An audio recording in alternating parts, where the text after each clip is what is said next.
안녕하세요, 여러분. 네, 제가 잠깐 기도하고 그리고 오늘 말씀 증거하는 시간 갖겠습니다. 하나님 아버지 감사합니다.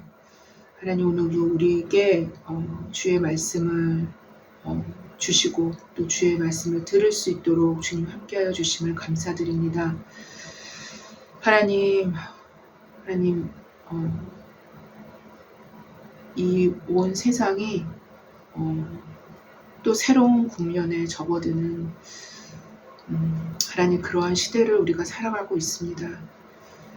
하나님 우리 앞에 놓인 이 미래들이 인간의 지혜로 인간의 지혜를 과신해서 얻어진 이 결과들이 또 어떻게 인간의 올무와 함정이 될지 모릅니다.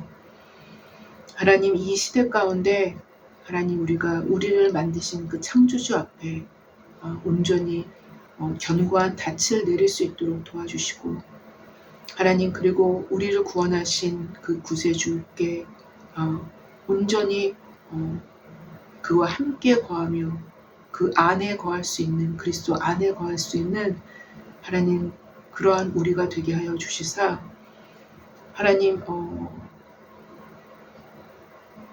이 시대를 살아가지만 하나님 사실상 주님과 함께 살아가는 하나님 그러한 삶의 자리를 빼앗기지 않도록 하나님 우리 그리스도인들을 또 미래의 그리스도인들이 될 많은 사람들을 하나님 보호하시고 인도하여 주시기를 원합니다.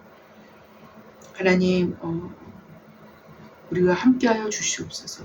주님 없이는 살 수 없습니다.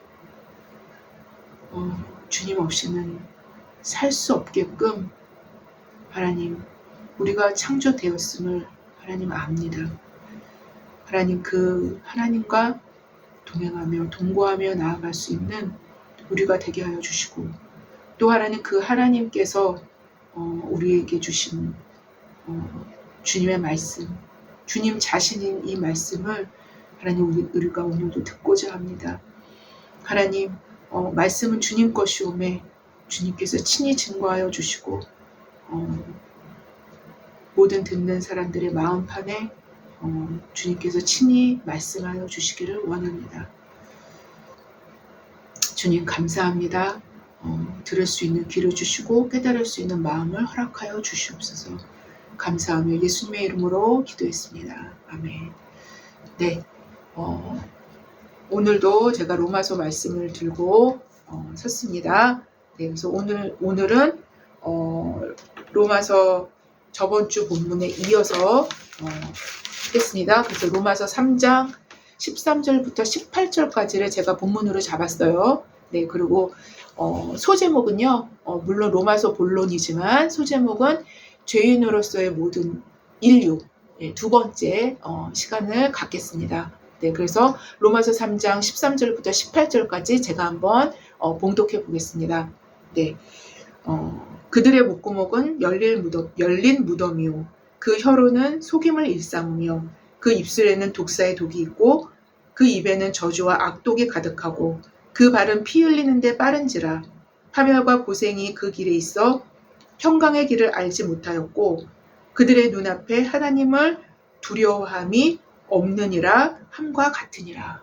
네, 이 말씀을 가지고 말씀을 증거하는 시간을 갖겠습니다. 네, 여러분 알렉산더 대왕 다 아시죠? 네, 알렉산더 대왕이 노예선을 방문했을 때 일이 전해져 내려오는 한 이야기가 있습니다. 네, 많은 죄수들이 끌려와서 쇠사슬에 묶여서 노를 젓는 그야말로 비참한 노예선이었다고 합니다. 네, 노예들은 왕이 방문하자 왕에게 자기의 결백을 주장하면서 자신이 죄 없음을 호소하고 호소하기 아주 바빴어요. 이게 이제 기회다. 우리가 살아남을 수 있는 이 지옥 같은 데서 살아남을 수 있는 절호의 기회다라고 이제 생각을 했겠죠. 그래서 자기의 결백을 주장하며 자신의 죄 없음을 막 이제 왕에게 호소를 한 것입니다. 예. 그런데 그 수많은 죄수들 중에서 단 한 명의 죄수만이 달랐어요. 어떻게 달랐냐? 그 사람은 침묵을 지켰습니다. 예. 대왕은 그에게 물었어요. 너무 이상해서. 유독 그 사람만이 가만히 있으니까. 자네는 왜 할 말이 없나? 예, 하고 묻는 왕의 질문에 그 죄손이 이렇게 말을 했습니다. 나는 여기서 고생하는 것이 마땅한 죄인입니다. 이 말을 들은 알렉산더 대왕은 여기에 모인 모든 사람들이 죄 없는 사람들인데 왜 의인들 속에, 이러한 의인들 속에 이 죄인을 함께 둘 수 있느냐? 어서 이 사람을 돌려보내라. 이렇게 얘기가 된 겁니다. 이렇게 왕이 명령을 했습니다. 여러분, 알렉산더 대왕의 통찰력이 상당히 있죠. 네. 여러분 어떻게 생각하십니까? 네. 자신이 죄인임을 뼈저리게 아는 사람은 더 이상 흉악한 범죄를 저지를 수 있는 가능성은 거의 없다고 볼 수 있습니다. 네. 그러니 그에게는 더 이상 형벌은 필요치 않다라는 것입니다. 네. 형벌은 어떤 의미에서 그 사람을 깨닫게 하기 위한 하나의 조치죠. 그렇죠? 네. 그러니 그에게는 더 이상 형벌이 필요치 않은 것입니다. 그러나 자신의 죄악을 깨닫지 못하고 깨달을 생각조차 하지 않은 사람들은 또다시 흉악한 범죄를 저지를 것은 거의 분명합니다. 네. 그때에도 역시 자신의 죄 없음을 주장할 것이기 때문이에요. 네. 지금까지 사도는 이방인의 죄, 유대인의 죄를 하나님의 법정에 고소함으로써 하나님을 떠난 인류의 현실, 그리고 좀 나은 이점을 갖고 있음에도 불구하고 여전히 명백히 하나님 앞에서 범죄한 유대인들까지 모든 사람, 모든 인류가 하나님 앞에 죄인임을 선언하기에 이릅니다. 네, 이것이 이제 3장에 와서 시작된 본문이죠. 네. 그리고 오늘 본문이 이제 두 번째 시간으로 이어집니다. 이러한 사도의 의도는 아주 명백합니다. 자신이 죄인임을 아는, 즉 인간 실존의 현실을 아는 진실함의 자리로 인도하고자 하는 것이라 말씀드릴 수 있습니다. 진리로 나아갈 수 있는 인간의 반응이어만 하는 것은 진실입니다. 그 한 가지는 진실이에요. 자신의 실존적 현실을 진실되게 알지 못한다면 누구도 참된 복음을 받아들일 수 없기 때문인 것입니다. 그래서 사도는 1, 2, 3장에 걸쳐서 인간의 진실, 인간의 현 주소를 기록하고 있는 것입니다. 이러한 인간의 현 주소를 무시한 채 복음으로 옷 입는다는 것, 복음으로써 옷을 입는다는 것은요, 어쩌면 또 다른 외식주의를 낳을 수 있는 가능성이 아예 애초부터 잠재되어 있는 것입니다. 아예 애초부터 갖고 들어가는 거예요. 바로 이런 상태를 예레미야 선지자는 이렇게 기록을 합니다. 여호와께서 유다와 예루살렘 사람들에게 이와 같이 이르노라. 너희 묵은 땅을 갈고 가시덤불에 파종하지 말라. 가시덤불에 파종을 하지 말라는 것입니다.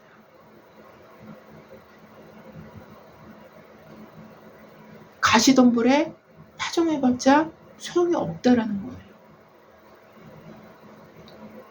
바로 우리 자신이 하나님 앞에서 죄인임을 알아가는 것은 우리의 묵은 땅을 가는 일, 우리의 묵은 땅을 기경하는 일이 되는 것입니다. 가시덤불과 엉겅퀴를 뽑아내는 일이 되는 것입니다. 바로 이런 일을 행하는 것이 마음의 할례를 시작하는 것임을 예레미야 선지자는 기록합니다. 그는 예레미야 4장 4절에 이하에 유대인과 예루살렘 주민들아 너희는 스스로 할례를 행하여 너의 마음의 가죽을 베고 너의 마음의 가죽을 베고 네, 마음의 할례죠. 너의 마음의 가죽을 베고 나 여호와께 속하라. 즉 자신이 죄인임을 지식적으로 혹은 교리적으로 인정하는 것이 아니라 지식적으로 교리적으로 인정하는 것이 아니라 삶의 현실에서 진실되게 보게 될 때서야만 그때서야만 그리고 진실된 회개의 삶을 자신의 삶의 일부로 받아들일 때에만 우리는 진짜 복음을 받아들일 준비를 한 것이며 진짜 복음을 받아들인 것이라 말씀드릴 수 있습니다. 만약 누군가의 마음의 현실이 자신이 죄인됨을 인식하려 들지 않을 때에는 그리고 죄 인식을 회피하려 든다면 그는 사실상 칭의의 단계도 성경에서 말씀하시는 칭의가 아니라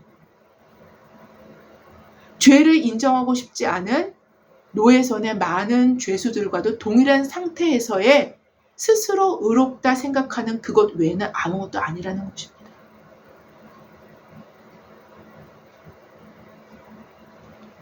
이러한 차이점은 굉장한 차이점이에요. 사실상 엄청난 차이점입니다. 굉장한 차이점이나 인간의 내부는 상당 부분 노출되어 있지 않기 때문에 누구도 이러한 차이를 분명히 진단할 수는 없다라는 것이죠. 네, 그것이 우리의 현실의 이야기입니다. 그러나 분명한 것은 하나님은 이것을 정확히 진단하실 수 있으시며 하나님의 진리의 빛을 받은 인간만이 자기 자신이 진리의 빛을 받으면 그 빛으로 자신을 보게 되죠. 하나님의 진리의 빛을 받은 인간만이 자신을 진단할 수 있는 힘을 갖게 된다는 것입니다. 어느 정도. 이와 같은 사도는 하나님의 의를 언급하기 전에 명백하게 모든 인류의 죄인됨 그리고 인간 개개인들 누구도 제외될 수 없는 인류 공통의 실존적인 현주소를 선언하게 되는 것입니다. 이것이 하나님의 한 의를 사도 바울이 설명하기 전에 주어진 그 베이스들입니다.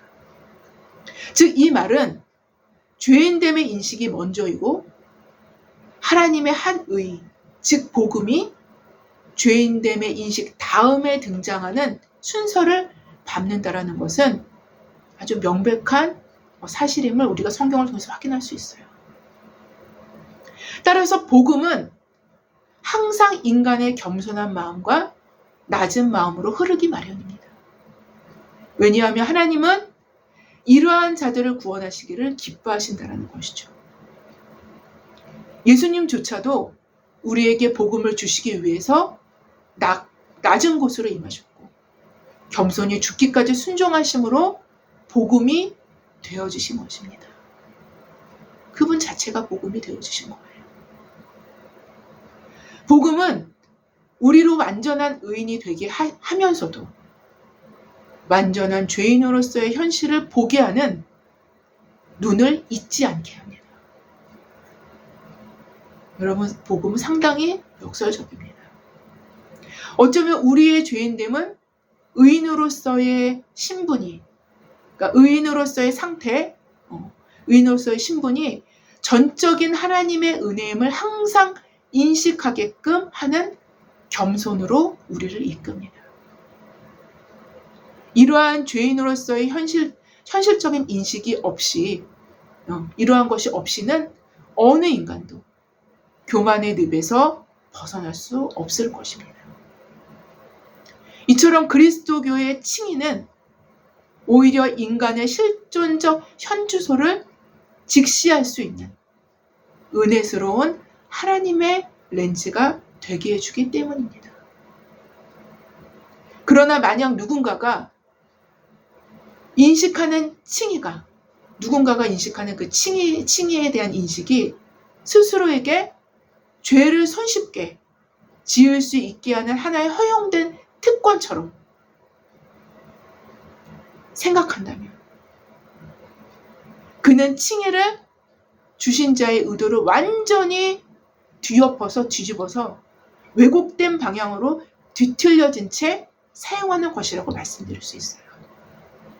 완전히 왜곡되게 사용하는 것입니다.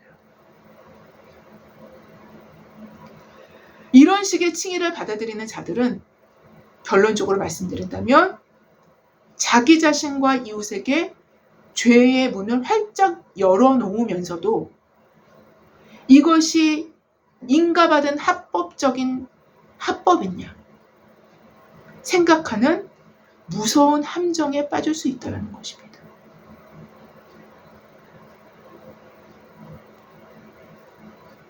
여하튼 복음의 왜곡은 바로 이런 지점에서 시작이 됩니다. 그런데요, 여러분, 제가 말씀드리고자 하는 것은 오늘 본문은 바로 이런 배은망덕의 칭의의 왜곡된 받아들임으로 맺어지게 되는 열매와 하등에 다를 바가 없는 열매들이 인류의 심각한 부패상이 고스란히 보여지는 것과 별반 다를 것이 없다라는 것입니다. 다시 말씀드린다면 이사야 26장 10절의 말씀을 또한 생각나게 하죠. 제가 이 말씀을 많이 인용을 하는데요. 악인은 은총을 입을지라도 의의를 배우지 아니하며 정직한 자의 땅에서 불의를 행하고도 여호와의 위엄을 돌아보지 아니하는도다. 하나님은 선하신 분이시기에 먼저 은총을 주시는, 즉 은혜로 선행하시는 분이십니다. 은혜를 먼저 선행해 주셔요. 그분은 항상 그러십니다. 누구든 악을 행하는 자든 그렇지 않은 자든 먼저 은총과 은혜를 주십니다. 하나님은 이런 분이셔요. 예수님도 아버지 하나님에 대해서 이렇게 소개한 바가 있죠. 하나님이 그 해를, 태양, 그 해를 악인과 선인에게 비추시며 비를 의로운 자와 불의한 자에게 내려주심이라 라고 마태복음 5장 45절을 기록을 하죠. 물론 제가 이렇게 말씀드린다면 그렇다면 논리적으로 맞지 않는 것이 아닙니까? 라고 묻는 분이 계실 수도 있어요. 사도는 지금 모든 인류가 죄인임을 선언했는데 왜 어찌하여 이사야 선지자도 그리고 예수님도 악인과 선인으로 나누시는 것입니까? 라고 말입니다. 그 이유는 사도는 인간 본성의 악함, 즉 인간 본성에 자리 잡은 본질적인 악함을 고발하는 거예요. 반면에 이사야 선지자나 예수님의 말씀에서 등장하는 의로운 자 혹은 선인은 본성적인 악이 있는 그런 인간이라 할지라도 그것이 누구나에게나 내재되어 있지만 그럼에도 하나님께 순종하는 자들, 그의 은혜에 순종함으로 반응하는 자들, 그런 자들을 의로운 자, 선인으로 표현하신 것입니다. 여러분 그 차이점을 아시겠죠? 그렇죠? 따라서 성경에서 말씀하시는 것은 하등의 문제가 되는 게 아니에요. 여하튼 다시 돌아와서 말씀드린다면 이사야 선지자가 악인은 은총을 입을지라도 의를 배우지 아니하며 정직한 자의 땅에서 불의를 행하고 여호와의 위엄을 돌아보지 아니하는도다 라고 기록했듯이 칭의를 전적인 하나님의 은혜로 받았다 할지라도 의를 배우고 그렇게 행하지 아니하고 불의만을 일삼을 수 있다라는 것입니다.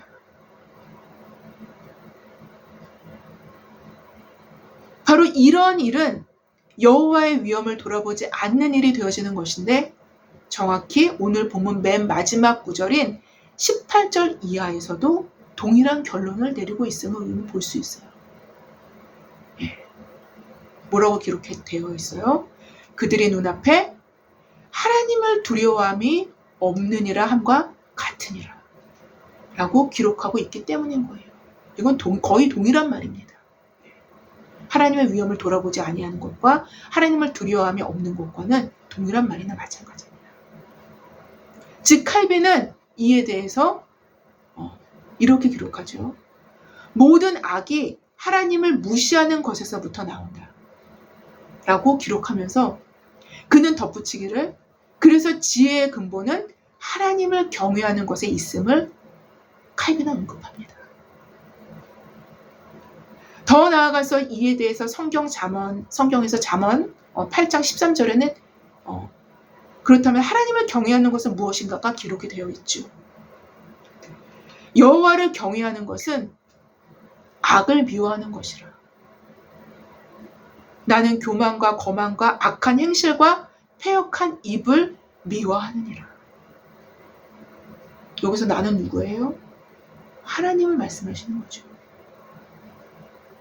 바로 오늘 본문은 하나님을 두려워함이 없는, 즉 여호와를 경외하지 않기 때문에 악을 미워하지 않는 것이고 오히려 악을 즐거워하거나 악을 즐기거나 악을 이용해서 자신의 이익을 탐하는 일들이 서슴지 않고 손쉽게 벌어질 수 있다는 것입니다.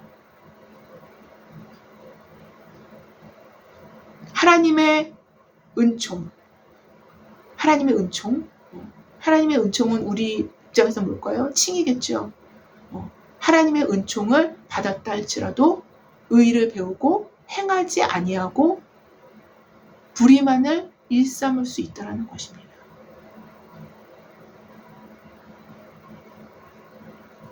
특별히 오늘 본문은 인간의 본성에 내재되어 있는 악의 성질들이 어떤 방식으로 구체적으로 드러날 수 있는가를 사도는 아주 상세하게 표현하고 있죠.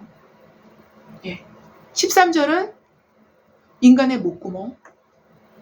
목구멍으로 표현해요. 그 다음 혀, 그 다음 입술, 이렇게 인간의 신체의 한 부분에 이름들을 거론하면서 아주 명백하게 인간의 죄악들을 거론합니다. 그래서 인간의 목구멍, 혀, 입술으로 상징해서 인간의 현실적인 죄악들까지 미치게 되는 죄의 죄성을 아주 특이하게 거론을 합니다. 아주 명백하게 거론을 합니다. 14절은 이어서 인간의 입으로 표현을 하는 거예요.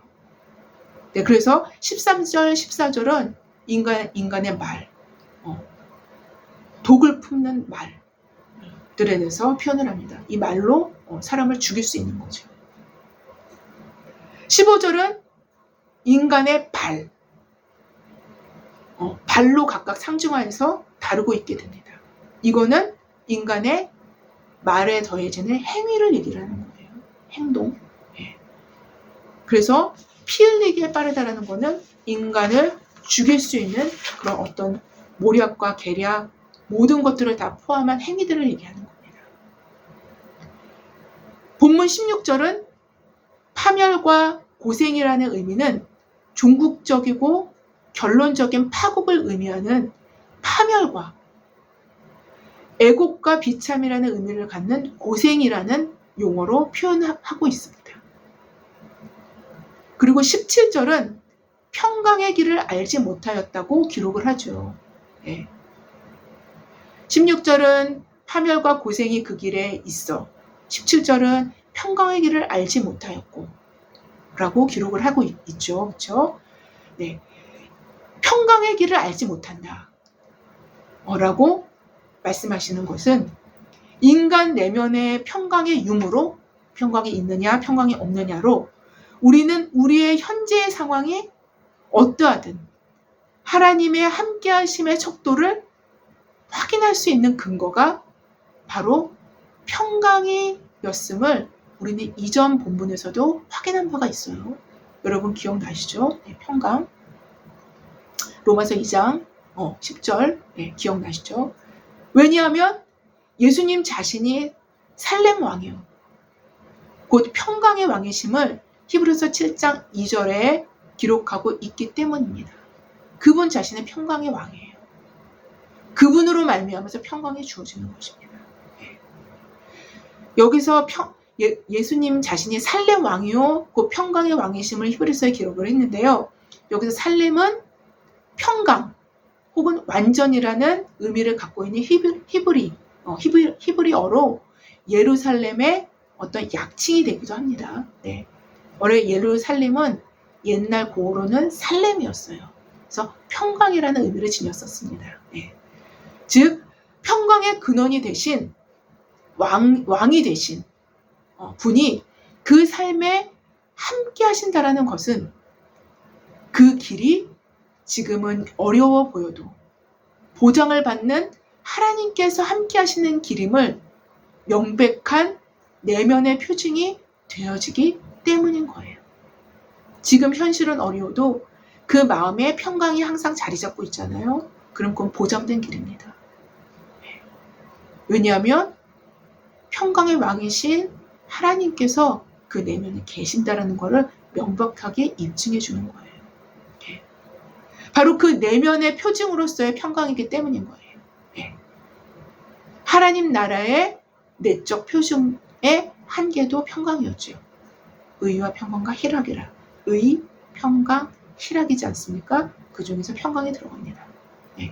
그런데 오늘 본문 17절은 평강의 길을 알지 못하였다고 기록하고 있기 때문에 평강의 왕께서 결단코 함께 하실 수 없는 길이기에 평강의 길을 알지 못하는 것이라고 표현될 수 있는 것입니다. 여하튼 지금까지는 죄 아래에 있는 모든 인류에게 해당할 수 있는 본질적인 죄성에 대하여 드러나고 표출될 수 있는 어떤 죄의 현실적인 측면까지 보여지는 어떠한 상태를 기술하고 있다고 볼 수 있어요. 네. 그렇다면 마지막에 18절은 방금 전에 말씀드린 바와 같이 이런 죄악상의 원인이 되는 근본적인 문제를 사도는 언급한 후에 이방인과 유대인의 실존적인 현주소를 폭로하면서 또 하나의 단락을 마무리하게 되는 거예요. 바로 그들의 눈앞에 하나님을 두려워함이 없다라는 것을 근본적인 문제로 제시합니다. 그러면서 일단락을 짓는 것입니다.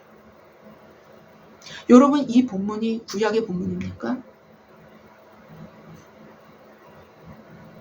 신약의 본문이에요. 그것도 로마서의 본문입니다.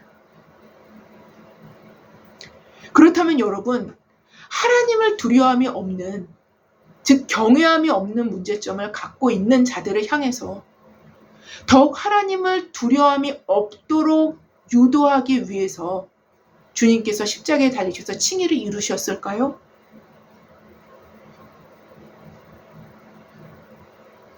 여러분 그럴 수 있을까요? 전혀 아니겠죠. 다시 질문해 볼까요?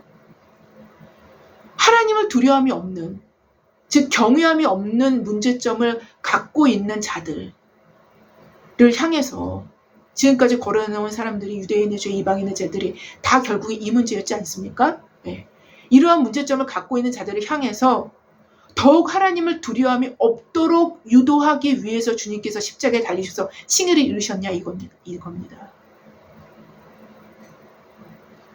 당연히 아니겠죠, 여러분. 네? 사실상은 그 반대이지 않겠습니까? 하나님의 의도는? 예를 든다면 알렉산더 대왕으로부터 사면을 받아 노예선에서 나오게 된 노예가 알렉산더 대왕을 더 존경하고 공경하겠습니까? 공경하게 되지 않겠습니까, 여러분? 다른 노예들보다? 다시 질문해 보겠습니다. 알렉산더 대왕으로부터 사면을 받아 노예선에서 나오게 된 노예가 알렉산더 대왕을 더 존경하고 공경하겠습니까? 아니면 그 노예선에 여전히 남아있는 대부분의 노예들이 더 존경하고 공경하겠습니까? 누가 더 공경하겠습니까? 바로 하나님의 친히의 의도는 이것입니다.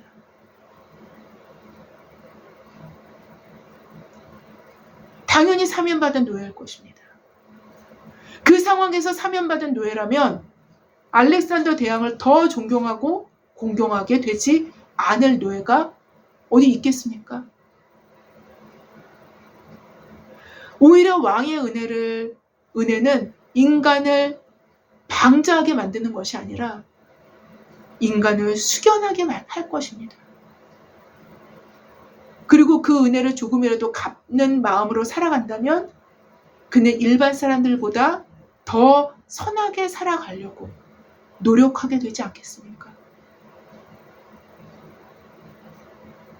조금 더 연결해서 생각해야만 하는 부분이 있는 것 같습니다. 만약 알렉산더 대왕이 노예선에 있는 모든 노예들, 즉 자신은 죄를 지은 적이 없음을 주장했던 노예선의 노예들을 모두 사면해 주었다고 생각해 봅시다. 모두 그냥 쫙 다 사면해 줬어요. 네. 그들은 알렉산더 대왕에게 잠시는 그 은혜에 감사하다는 말을 입으로는 할 수 있을 것입니다. 나온 직후에는. 네. 그러나 그들은 자신들을 원래 의인으로 생각했기 때문에 노예선을 나간 이후로 알렉산더 대왕의 은혜를 모두 잊어버린 채 얼마 후에는 다시 그들이 즐겨 행하던 악행에 다시 손을 댈 것임은 분명합니다. 그들에게는 대왕에 대한 공경과 존경심은 어느새 아침 안개와도 같이 다 사라질 것이고, 아니 어쩌면 대왕의 환심을 사서 어떤 면으로는 그것을 악이용했을 수도 있었을 듯 싶어요. 어떤 면으로서는. 따라서 인간이 자신의 죄인됨을 깨닫는 것은 너무나도 중요한 역할을 하게 되는 것입니다. 바로 이러한 자들만이 칭의의 바른 위치를 갖게 되는 거예요. 뿐만 아니라 복음을 왜곡하거나 이용하지 않고 참된 복음을 받아들일 수 있게 되는 텃밭이 생기는 거예요. 거기서부터. 이런 자들에게는 반드시 바른 믿음으로 인하여 올바른 열매를 맺게 됩니다. 여러분, 우리 자신이 받은 복음이 참된 복음이 되어지게 하기 위해서는 그리스도의 안에서의 우리의 실존적인 현주소인 우리 자신의 죄인됨과 또 동시에 의인됨을 인식할 때, 예수 그리스도의 피값으로 의인됨을 인식할 때 우리의 죄인됨도 의로움의 빛 가운데서 조명되어지며, 또한 의인됨도 죄인의 연약함 가운데서 발견되어질 수 있다라는 것입니다.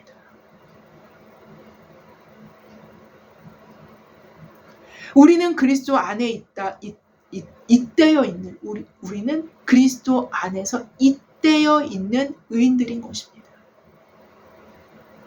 그냥 의인이 아니에요. 그리스도 안에서 잇대어 있는 의인들입니다. 그래서 예수님은 너희가 나를 떠나서는 아무것도 할 수 없다고 말씀하신 그 이유입니다. 또한 역설적으로 우리는 그리스도 안에서 우리의 죄인됨을 그의 빛으로 더 잘 볼 수 있게 되는 것입니다. 이게 죄인됨이 흐려지는 게 아니에요, 여러분. 죄인됨을 더 선명하고 명료하게 볼 수 있게 돼요. 이것을 그리스도 안에서 보게 되어질 때 사실상 예수님을 떠나서는 살 수 없는 인간의 연약함을 현실적으로 인식하게 될 것이기 때문인 거예요. 오늘 본문은 인간의 타락한 본성을 고발하는 내용입니다. 그 본성은 유대인이나 헬라 시대의 헬라 문명권의 사람들을 고발하는 것이 아니라 사실상은 나 자신과 여러분을 고발하는 거예요. 그러나 이 상황에서 자신의 죄를 깊이 인식한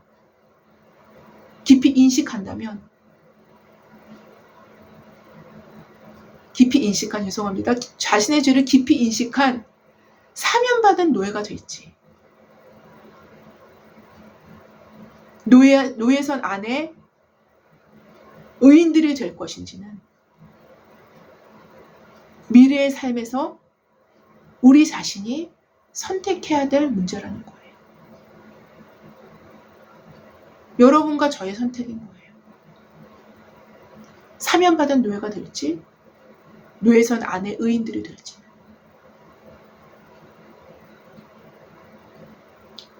여러분도 저도 이 선택들의 답을 잘 알고 계십니다. 아무쪼록 진실함으로 우리 주 앞에서 항상 설 수 있는 그런 저와 여러분이 되시기를 주님의 이름으로 기도합니다. 제가 기도하고 마치겠습니다.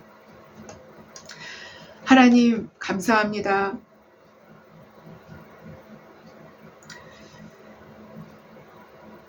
말씀을 통해서 또 종교개혁자들의 전통을 본받아서 말씀이 말씀하시는 우리의 죄인됨과 우리의 의인됨을 생각해 보았습니다. 하나님, 우리가 그리스도 안에서 죄인됨과 의인됨을 진실로 알 때 하나님 칭의가 바른 칭의의 의미들이 하나님 우리 안에 인식되어질 줄 믿습니다. 하나님, 우리는 주님 앞에서 의인이면서도 죄인입니다. 우리의 의인됨이 선명해질수록 또 우리의 죄인됨도 선명해집니다. 왜냐하면 그 빛의 밝기가 더 밝기 때문에 더 섬세한 죄도 잡아낼 수 있기 때문입니다. 하나님 아버지, 우리가 주님께서 주신 그 진리의 말씀, 그 복음을 참된 복음으로 진실되게 받아들일 수 있도록 하나님 우리 마음에 항상 이렇게 준비되어 줄 수 있도록 주님 역사하여 주시옵소서. 하나님, 그래서 마지막 때에 하나님 지금은 마지막 때입니다. 또 우리의 미래는 더 마지막 때로 이끌어 가게 될 것입니다. 하나님, 어쩌면 인간이 기계에 내쫓김을 받을 수도 있습니다. 하나님, 이 모든 상황 가운데서 우리 자신을 지키고 우리의 환경을 지킬 수 있는 것은 오직 하나님 안에서일 뿐입니다. 주님, 우리에게 더 깊은 은혜 가운데 거할 수 있도록 함께하여 주시옵소서. 감사하며 예수님의 이름으로 기도했습니다. 아멘. 감사합니다.